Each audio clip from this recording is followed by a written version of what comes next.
As New York City approaches phase one of reopening, anywhere from 200,000 to 400,000 people will be returning to work all at once. So one of the biggest concerns for New Yorkers, are the subways safe? Well, here to tell us about some of the precautions the MTA will be taking is New York City Transit's interim president, Sara Feinberg. Sara, thanks so much for being with us. And it's June 8th right now that phase one of the reopening of New York City begins. Governor Cuomo has said reopening doesn't mean going back to how things were in the past. So how is the MTA preparing for this phase one of reopening?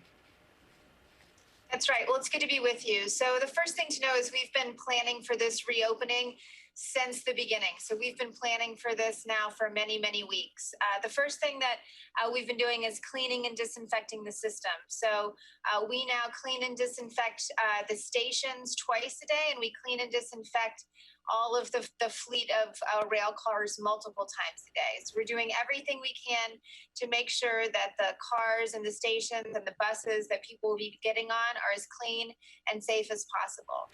We're also taking a lot of other steps, making sure that we've got hand sanitizer on hand in stations.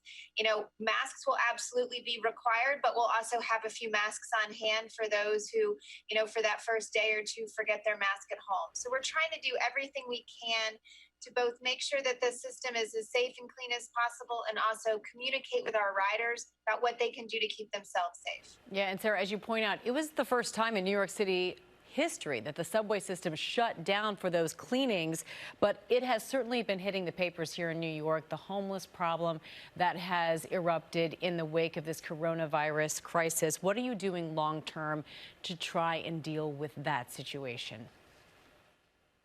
Well, look, the fact that we've got folks who need and try to take shelter in our system, I think speaks to a much larger problem that the city of New York and that many other cities are facing.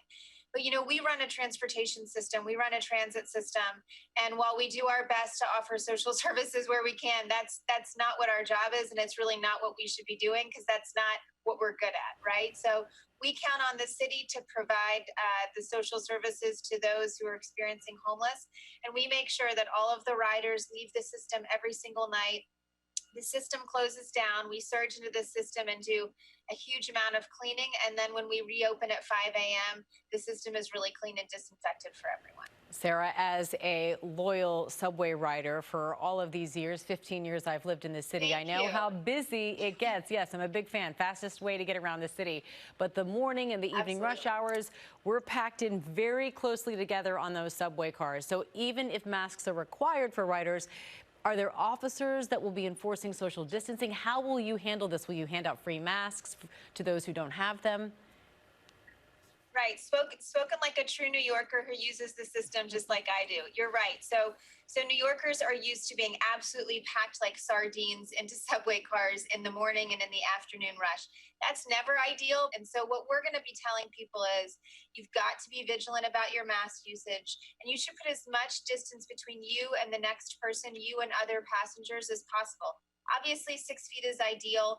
If you can't get 6 feet, get 3. If you can't get 3, get 1. You know, look, I think it's going to take a while for ridership to really click back to where it used to be. And so for a while, it'll be easier to get that distance. But the key is going to be vigilant about your mask usage. I'm curious what you think about the CDC recommendations that workers should avoid mass transit like the MTA. What do you think about that? Well, look, it just doesn't work in New York City. So if people in New York City decide not to use mass transit and everyone gets in a car instead, no one's getting anywhere. Sara Feinberg, thank you very much for joining us today and for all of your efforts during these times. We appreciate it. Great to be with you. Hi everyone, George Stephanopoulos here. Thanks for checking out the ABC News YouTube channel. If you'd like to get more videos, show highlights, and watch live event coverage, click on the right over here to subscribe to our channel, and don't forget to download the ABC News app for breaking news alerts. Thanks for watching.